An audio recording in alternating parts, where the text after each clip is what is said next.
चलिए आगे अपनी अगली क्लास में। और एक छोटी सी चीज़ कर देते हैं। ये भी कोई बड़ी चीज़ नहीं है, लेकिन इसकी थोड़ी सी जानकारी हमें लेनी पड़ेगी क्योंकि इस पे सवाल बनता है नीट वगैरह में। इंपॉर्टेंट चीज़ें काफ़ी है, हल्का सा, कुछ ज़्यादा नहीं। इसे कहते हैं बेसिकली हम माध्य मुक्त पथ। बाकी कितनी सीपी सीवी है, क्या है, ये सब जो है आपने कर दिया। और इसमें फिर उदाहरण है इसके, वो फिर हमने 7 नंबर तक के उदाहरण हमने ले लिए थे। दो चार और हैं, वो ले लेंगे इसके बाद। उसके बाद फिर एनसीईआरटी सॉल्यूशन पे यानी एक्सरसाइज पे चले जाएंगे। ठीक है।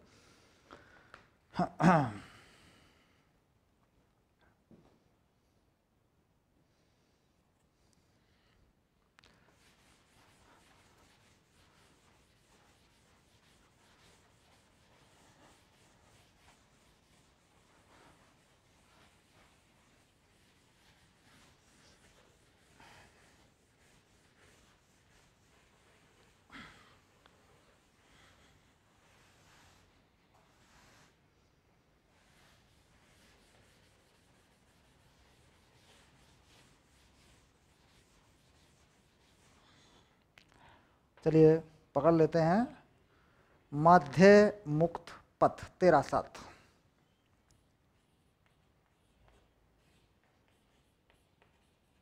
माध्य मुक्त पथ यानी मीन फ्री पाथ। ठीक। पहले थोड़ा सा इसके बारे में रफली मैं आपको बताऊंगा, फिर मैं इसका फॉर्मूला बना दूंगा। ठीक है, सिंपली बना के दिखा दूंगा आपको। माध्य मुक्त पथ का मतलब है कि कोई भी अणु दो टक्करों के बीच में औसत दूरी कितनी चलता है। तो किसी अणु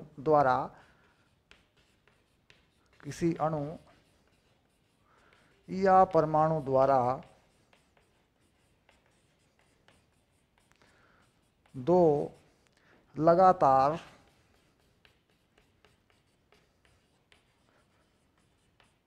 टक्करों के बीच में तय की गई दूरी सरल रेखा में, ध्यान रखना, आदर्श गैसों में हम ये मानते हैं कि टक्करों के बीच में अणु सरल रेखा में गति करता है। ठीक। सरल रेखा में माध्य मुक्त पथ कहलाती है। तो ये हो गई बेसिक सी परिभाषा। अब कोई अणु किससे टकराएगा? भाई अणु में ज़्यादातर अणु हैं, गैसों में ज़्यादातर अणुओं से ही टक्कर होती है। जो बर्तनों की दीवार होती है, जिस बर्तन में ये गैस भरी होती है, वहाँ पर भी टक्करें होती हैं, पर हमें उसके हिसाब से, उसके अनुसार फॉर्मूला नहीं बनाना होता। हमें देखना होता है कि अणु आपस में टकरा रहे हैं। अब देखो कैसे, मान लीजिए ये कोई बर्तन है, ये पात्र है मान लीजिए। ठीक। इसमें पात्र का आयतन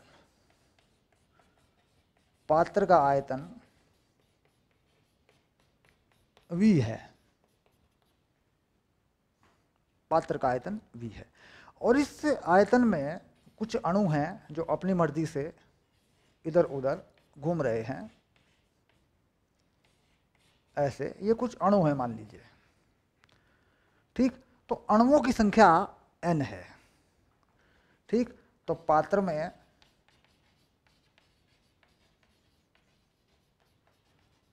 अणुओं की संख्या n है। सूत्र मैं बाद में बनाऊंगा, पहले तो मैं इसकी फिलॉसफी समझाऊंगा कि चक्कर क्या है इसका, कैसे निकालते हैं इस चीज को। पहले इसका आइडिया बनाऊंगा। ठीक है। इसे हटा लो तो तुमने परिभाषा बनाई ली।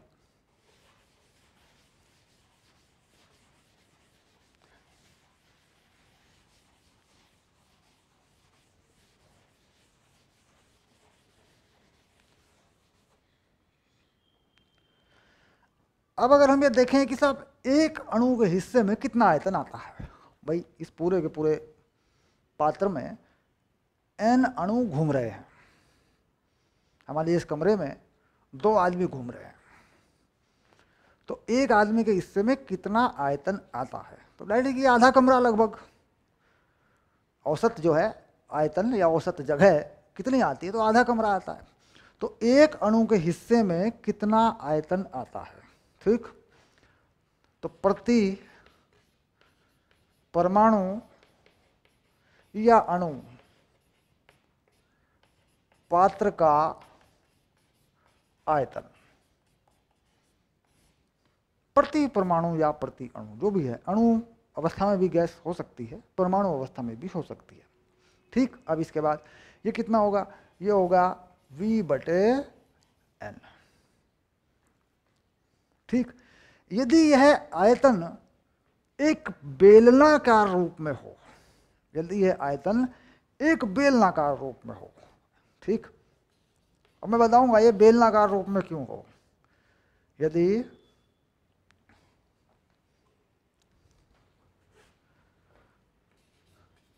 यह आयतन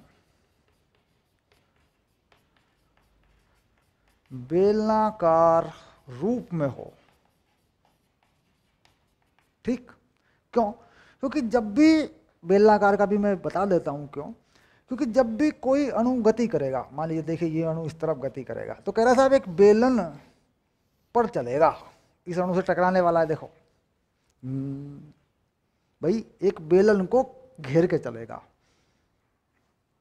और ये बेलन क्यों घेरेगा, क्योंकि इस अणु का अपना आकार है, इस अणु का अपना आकार है। अब मान लीजिए मैं कहूं कि साहब एक बेलन है हमारे पास, ऐसे ऐसे, इस बेलन में अधिकतम कितनी त्रिज्या का गोला आ सकता है, तो इसमें इतना बड़ा गोला, इसकी त्रिज्या के बराबर गोला इसमें जा सकता है। तो इसका मतलब अगर ये गोला चले और बेलन में फंसे, तो इसका मतलब एक बेलनाकार आयतन को घेर के ये चलता है। बहुत मोटी मोटी सी दिमाग लगाना, इसमें ज़्यादा झंझट नहीं करना। तो बेलनाकार आयतन को घेर के हर अणु चल रहा होता है। क्यों? क्योंकि अणु का अपना आकार है, गोलीय आकार में हम उसे मान रहे हैं।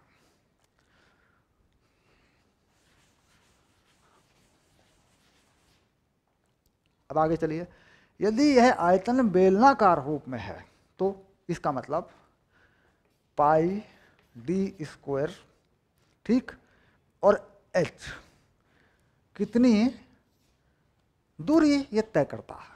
कहता है जिस चाल से अणु चल रहा है उसमें कुछ समय लगा दो। कितनी दूरी है भाई, ये अणु मान लीजिए यहाँ से यहाँ आता है, कितनी दूरी तय करता है, कहता है वो समय लगा दो, चाल ΔT, कहता है इतनी दूरी तय करता है, जहाँ पे ΔT क्या है, दो टक्करों के बीच का समय है, ठीक। तो कुल मिला के ये कर दिया V∆T, तो πd²V∆T। d क्या है, कह रहा ये उस बेलन की त्रिज्या है जिस बेलन पर ये चलता है। अब मान लीजिए अगर मैं इसे अणु मान लूं तो ये है बेलन की त्रिज्या, देखो ये अणु मान लिया मैंने, जो बेलन में बेलनाकार आयतन पे चल रहा है, और बेलन की त्रिज्या। अब जैसे मान लीजिए मैं ये एक बेलनाकार पाइप बना दूं और इस पाइप में एक गोला फेंक दूं, ऐसे तो गोला चलेगा बेलन में। तो इस बेलन की जो त्रिज्या है वह मैंने मानी है d, बेलनाकार आयतन की त्रिज्या। और जब तक ये अणु टकराएगा नहीं उस समय को मैंने माना है ΔT। और जिस चाल से ये अणु चल रहा है या ये गोला माने, वो मैंने माने V मान लिया मैंने उसको। वह चाल है वर्ग माध्य मूल चाल, जिससे चल रहा होता है। गैसों के अणु किस चाल से चलते मानते हैं अपन लोग, वर्ग माध्य मूल चाल से मान लेते हैं, ठीक। तो कुल मिलाकर ये चीज हो रही है।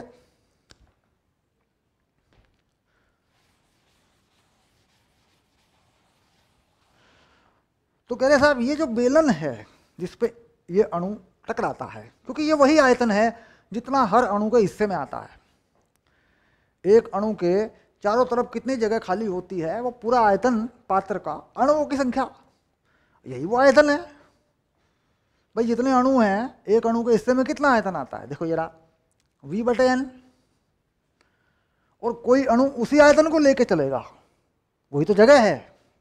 जिसमें वो टकराने वाला है दूसरे से, तो यही वो आयतन है। तो कुल मिला के ये चीज इसके बराबर है, तो V/N। ठीक, वो भी होगा, क्लियर हो गया मामला।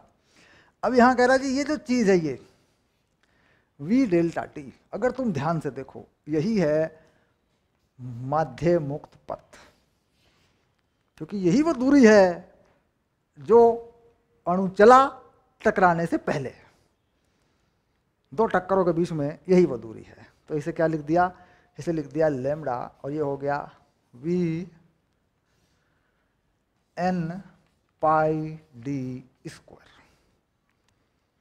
ये बन गया तुम्हारा माध्य मुक्त पथ। ये क्या हो गया, पात्र का आयतन हो गया। ये हो गया पात्र में अणुओं की संख्या। ठीक, अब पात्र में अणुओं की संख्या, एक अणु के हिस्से में आयतन हो गया। अब इसके बाद कह रहा जी यहाँ एक चीज और लगेगी आपकी, एक चीज यहाँ पे और लगेगी आपकी। आयतन तो आपने लगा दिया, अणुओं की संख्या आपने लगा दी, प्रति एकांक आयतन में अणुओं की संख्या लग जाएगी, और यहाँ पात्र का आयतन लग जाएगा। तो इससे क्या होगा, प्रति एकांक आयतन में अणुओं की संख्या, अगर मैं इसे यहाँ से नीचे कर दूं इसके, तो प्रति एकांक आयतन में अणुओं की संख्या बन जाएगी ये।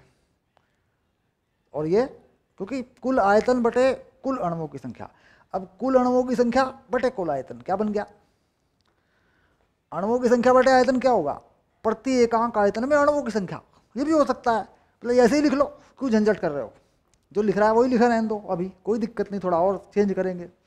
अब इन्होंने कहा कि साहब ये जो चीज़ है दरअसल यही मीन फ्री पाथ है, यही वो दूरी है जितनी चलता है। यहाँ पर कह जो आप जो ये चीज़ लगा रहे हैं दैट इज, इसमें आप इस चीज़ को वर्गमूल 2 से और भाग करेंगे आप।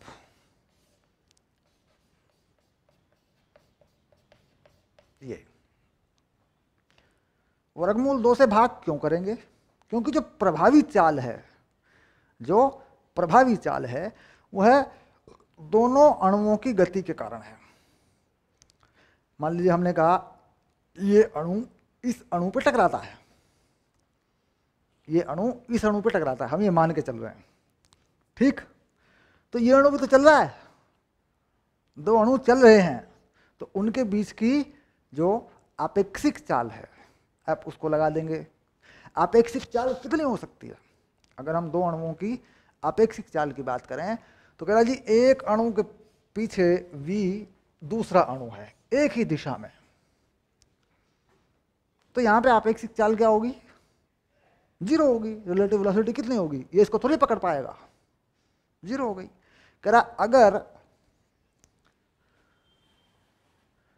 बिल्कुल उल्टा चले तो कितनी हो जाएगी अपेक्षिक चाल, यहां कह रहा जी यहां पे 2v होगी, 2v। बात भी सही है भाई, कम से कम कितनी हो रही है, 0, अधिक से अधिक कितनी हो रही है, 2v। तो 0 और 2v के बीच का औसत क्या है, अब देखो औसत निकाल देंगे। कह रहा है v औसत क्या लगाओगे, किसका औसत है, अपेक्षिक चाल का औसत है। तो एक तो है 0, एक है 2v और एक है 2, ये हो गया वर्गमूल। क्या वर्ग माध्य मूल चाल है तो उसका वर्ग माध्य मूल औसत ही लगेगा, तो ये औसत बना दिया। कितनी आ रही है जरा देख के बताओ, ये आ रही है v√2,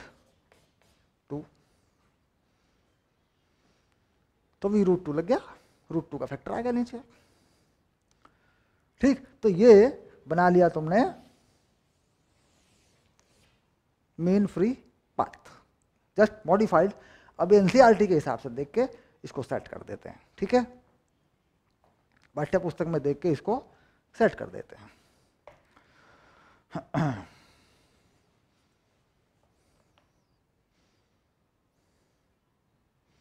नहीं यही है, कुछ सेट वेट नहीं करना जो का तो फार्मूला है सब कुछ जो का तो है एज इट इज सेट है, बिल्कुल नो प्रॉब्लम, यही फाइनल है, ठीक। अब इसे मॉडिफाइड करना है, एडवांस करना है थोड़ा सा इसको, चलिए कर देते हैं। हमने कहा कुल अणुओं की संख्या, कुल आयतन, पात्र का कुल आयतन, कुल अणुओं की संख्या। और हमने ये फिलॉसफी बता दी कि साहब ये इस तरीके से हो गया, एक अणु के हिस्से में कितना आया आयतन, वो हमने सिलेंडर बना दिया और उसमें टक्कर करवा दी, और यहाँ पे हमने चाल के बजाय वर्गमूल 2 का फैक्टर इसलिए लगा दिया साहब क्योंकि चाल जो है वह वर्ग माध्य मूल चाल जो है का आपेक्षिक वैल्यू लगती है, जो कि मैक्सिमम और मिनिमम के बीच की है, जो अधिकतम और न्यूनतम के बीच की है।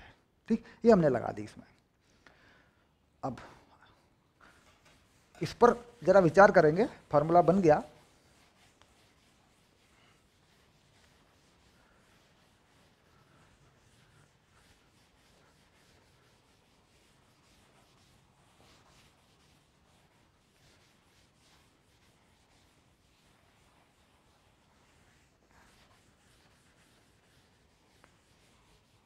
अब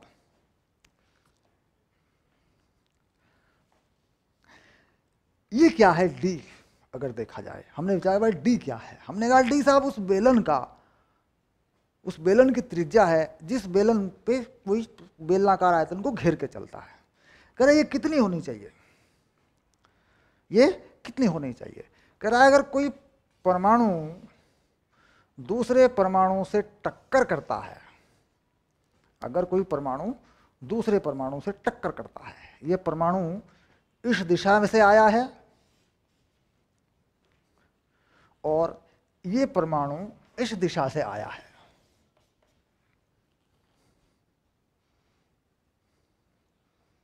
ठीक। तो कुल मिलाकर इधर भी अगर देखें, नीचे भी हम देखें तो नीचे भी यही हो रहा है, नीचे से भी कोई परमाणु आए, इधर से आए, उधर से आए, दैट इज नॉट।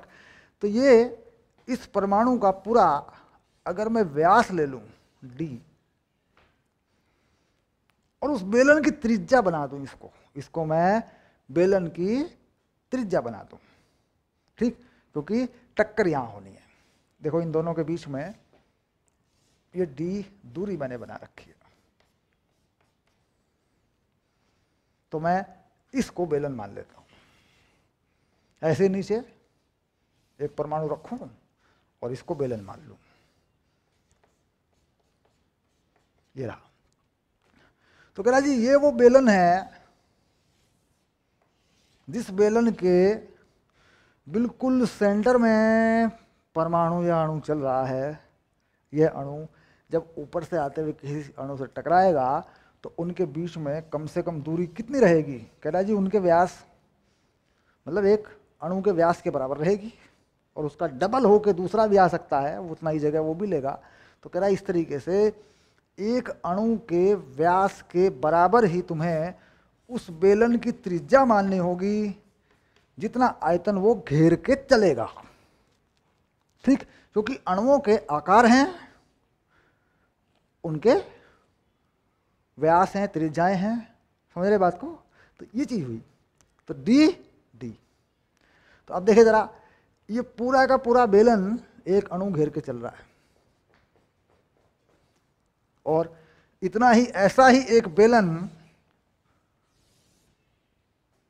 वो अणु भी घेर के चल रहा है। और मान लीजिए टक्कर यहां होती है, यहां टक्कर हो जाती है, तो दोनों के बीच में कितनी दूरी है, एक की त्रिज्या दूसरे की त्रिज्या व्यास के बराबर है।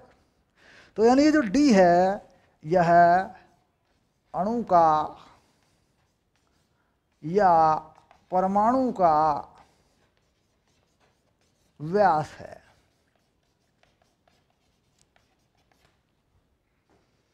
बस बात क्लियर हो गई, लॉजिक क्लियर हो गया, ऐसे बात समझ में आ गई, ठीक। ये व्यास ही उस बेलन की त्रिज्या है जिसको घेर के चलता है, ठीक।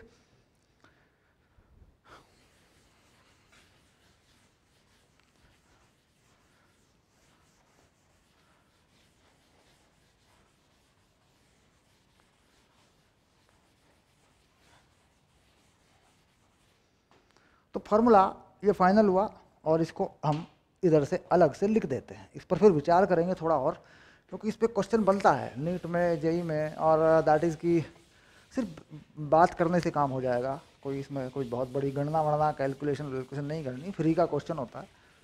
इसको तो मैं लिखूंगा और इस पर फिर हम थोड़ा विचार करेंगे। बहुत ही बढ़िया फार्मूला है, बड़ा मनपसंद फार्मूला है बच्चों का।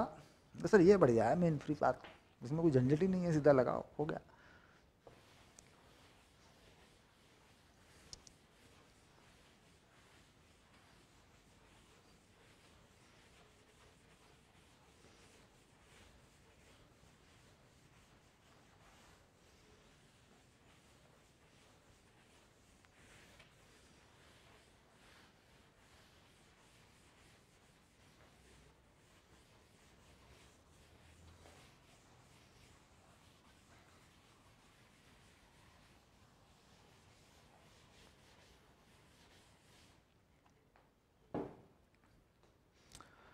तो mean free path V N √2 pi D square, ये तुम्हारा तैयार है। ठीक, प्रति एकांक आयतन में अणुओं की संख्या अगर लेनी हो तो कुल अणुओं की संख्या बटे कुल आयतन, फिर ये लिख देते हैं इसको, तो फिर मॉडिफाइड कर दें, 1/n0 कर दिया मैंने उसको, √2 pi D square, n0 n/v। क्या करेंगे, प्रति एकांक आयतन में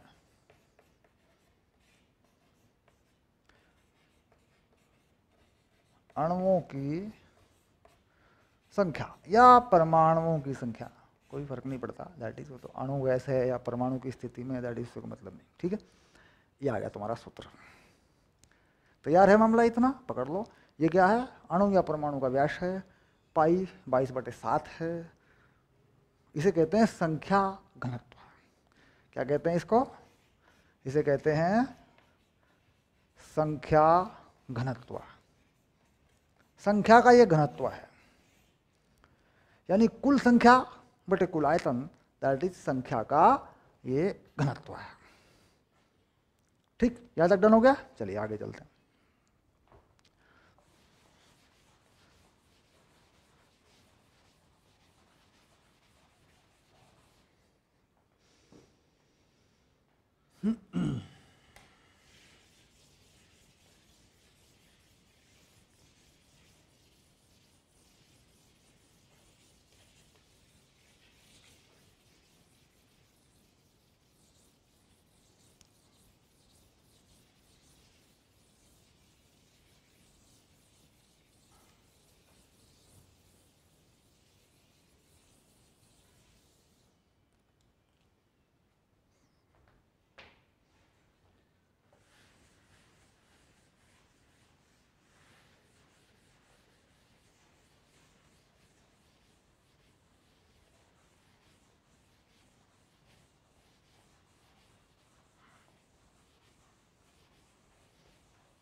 बोर्ड साफ कर दिया मैंने तुम्हारे लिए, देखो एकदम ब्लैक, बढ़िया बढ़िया बोर्ड चमकेगा आप। ठीक है,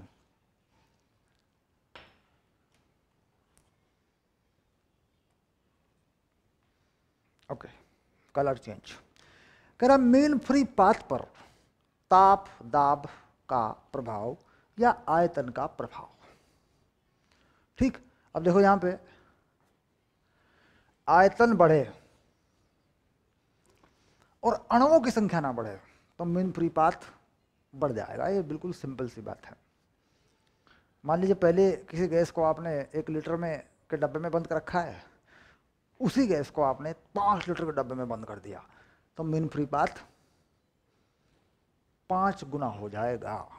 अणुओं की संख्या वही है, यानी गैस उतनी है, गैस की मात्रा वही है, आयतन बढ़ गया तो बढ़ जाएगा। यानी बाकी चीज़ों को फिक्स करते हुए, इन सब चीज़ों को कांस्टेंट बनाते हुए लैम्डा मीन फ्री पाथ समानुपाती है आयतन के। ये हो गई पहली बात। ठीक, अब आता है ताप का प्रभाव।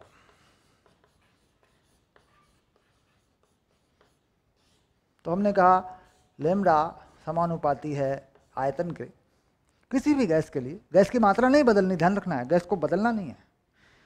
अब अगर मान लीजिए मैं इसके ताप में परिवर्तन करता हूं, तो मैं जानता हूं पी वी बराबर आर टी, पी वी बराबर आर टी। ठीक, तो मैं क्या कर सकता हूं, वी की जगह पे क्या लगा सकता हूं, आर टी बटे पी। ठीक, तो लगा दिया मैंने। तो आर क्या है, कांस्टेंट है, तो ये हो गया टी बटे पी। यानी ये दूसरा रिलेशन आ गया मेरा।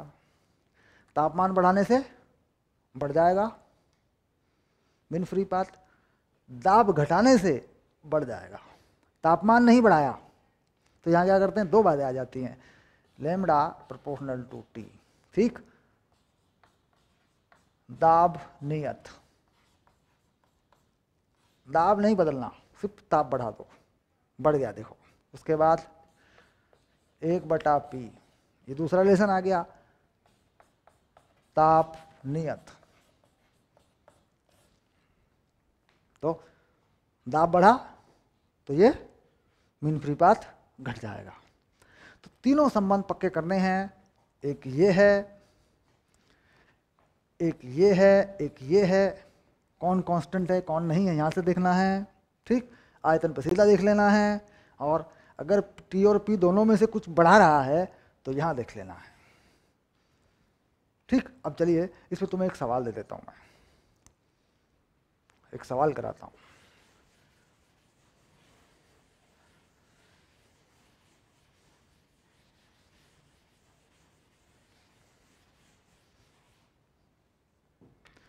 यहीं पे तुम्हारे लिए एक उदाहरण लिख देता हूँ। यदि किसी गैस का ताप 2 गुना एवं दाब 5 गुना कर दिया जाए,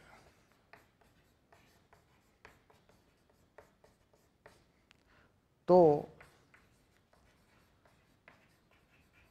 इसका मीन फ्री पाथ, वर्ग माध्यम मुक्त पथ है ना, कितना गुना हो जाएगा।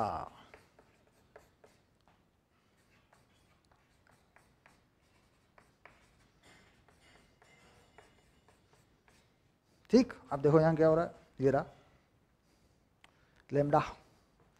तो पहले मान लेते हैं लेमडा 1, और पहले मान लेते हैं T1 P1, फिर मान लेते हैं लेमडा 2, फिर T2। कितना है T2, ताप 2 गुना, ये है 2T1, ये T2 है, लेमडा के सामने T2 है, ये पहले वाले का डबल हो गया, और 5 गुना है ताप, तो ये हो गया 5P1। ठीक, तो यानी लेमडा 2 हो गया 2/5 लेमडा 1, ये लो। ठीक, लेमडा 2 तो 2/5 गुना हो जाएगा। तो बात समझ में आ रही है कि भाई कौन सी चीज़ कहाँ लगेगी। ठीक, चलिए और देखते हैं थोड़ा सा।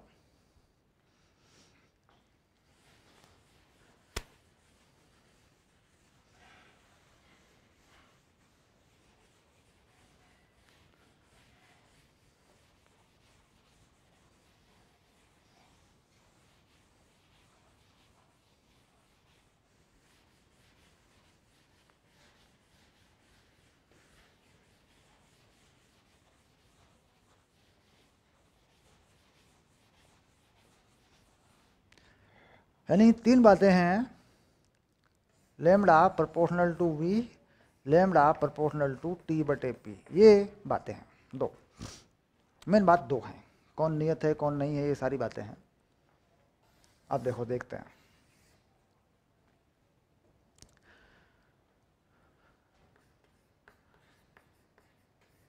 किसी गैस का पीवी आरेख निम्न है, पीवी आरेख, ठीक, ये हो गया वी और ये हो गया पी, ठीक। कह रहा साहब ये ऐसा है, ठीक। यहां पर कोई बिंदु ए है और यहां पर कोई बिंदु बी है, ठीक।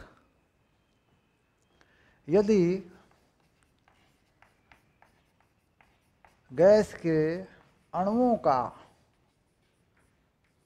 के लेमड़ा ए तथा लेमड़ा बी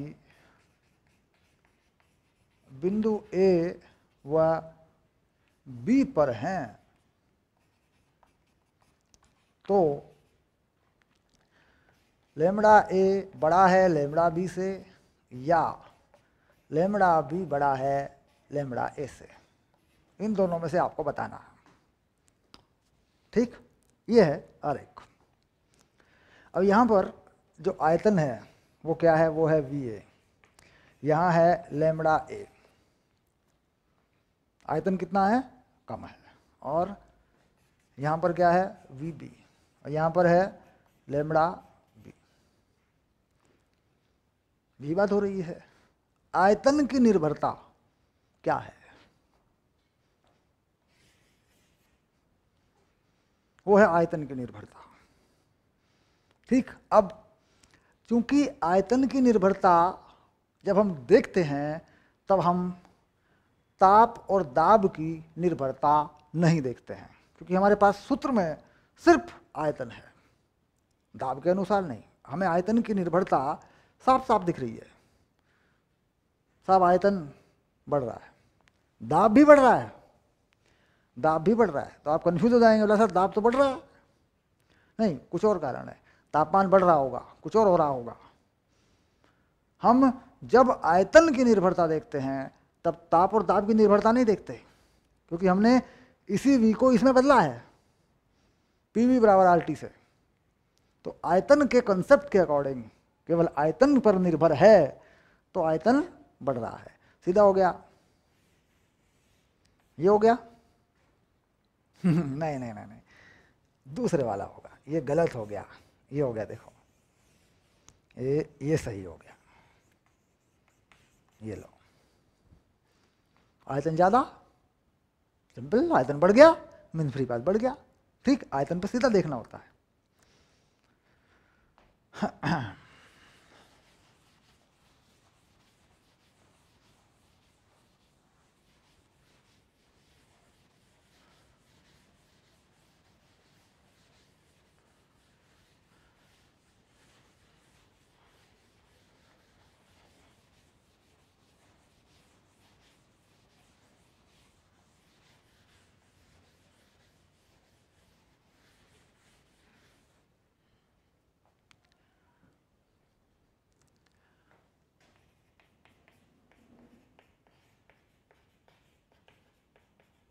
किसी पात्र में दो अमिश्रित गैसें हैं, दो अमिश्रित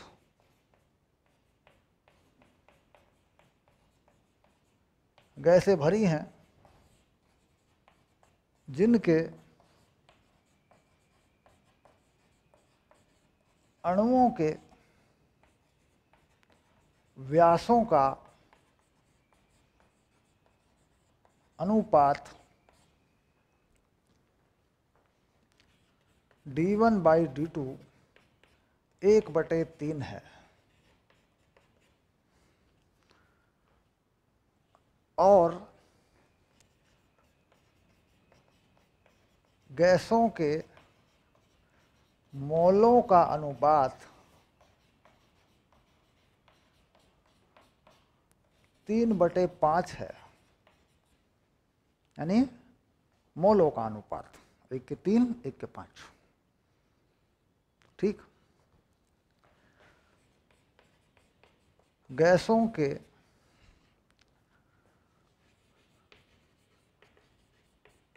अणुओं के मीन फ्री पाथ का अनुपात ज्ञात करो। ठीक, सवाल तो सीधा है यार, मुसीबत तो है नहीं इसमें, कोई नया तो कुछ है नहीं। आप विचार करें, आप सोचें इस बारे में।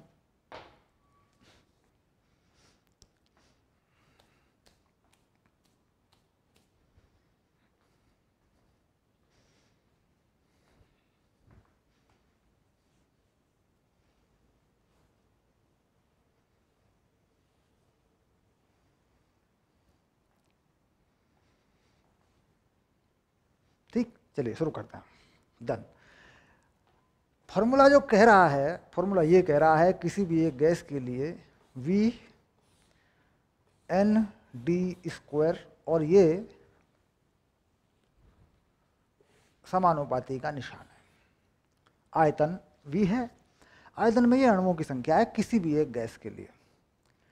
तो पात्र का आयतन तो एक ही है, एक ही पात्र में दो गैसें भरी हैं। एक ही पात्र है, इस गैस में गैस ए के भी अणु हैं, इसी पात्र में गैस बी के भी हैं।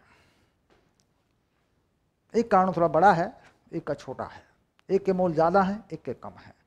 तो मोटा मोटा कॉन्सेप्ट लगाएं अगर हम, तो कुल अणुओं की संख्या कितनी है? कुल अणुओं की संख्या मोलों की संख्या के समानुपाती है, क्योंकि जितने मोल होते हैं उतने ही अणु होते हैं। अगर हम देखें मोलों की संख्या कितनी बनेगी, तो हम देख लें मोलों की संख्या N1/N2 मान लूँ, और ये मान लूँ 3/5, तो N1 + N2 ये कितना बन जाएगा?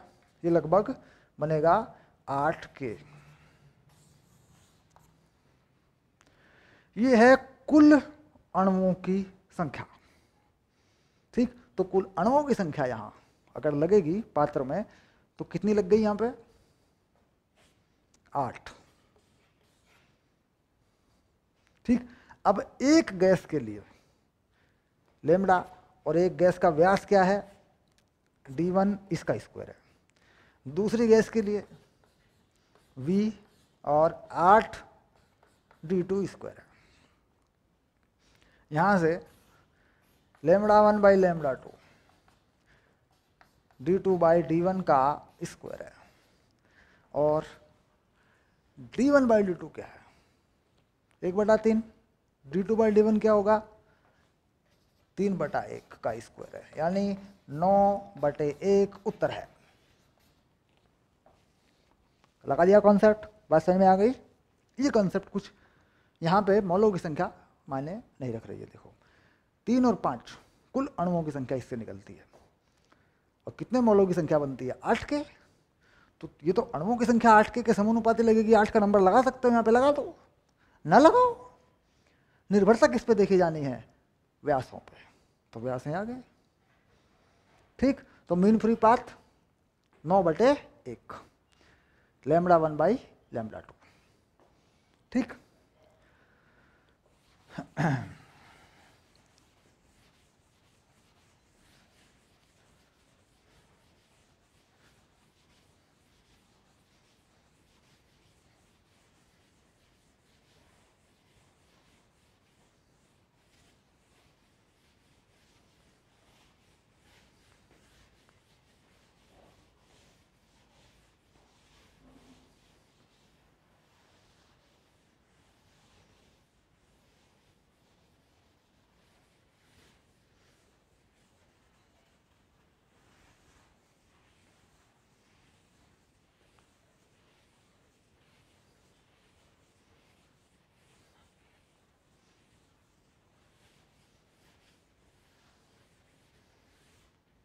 Okay, done. अब हम जो है सीधे आएंगे हम अब अपने सवालों पर।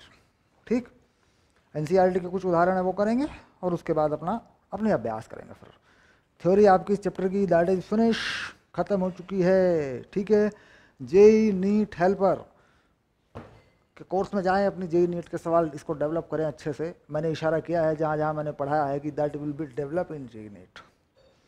जेई नीट वाले कोर्स में इसको विकसित करेंगे फिर। और अगर आप गणित रखते हैं तो गणित के कोर्स हमारे हैं, आप उनमें दाखिला ले लें विद्याकुल पे। बिल्कुल डन है मामला। बहुत बहुत आपका धन्यवाद। ठीक।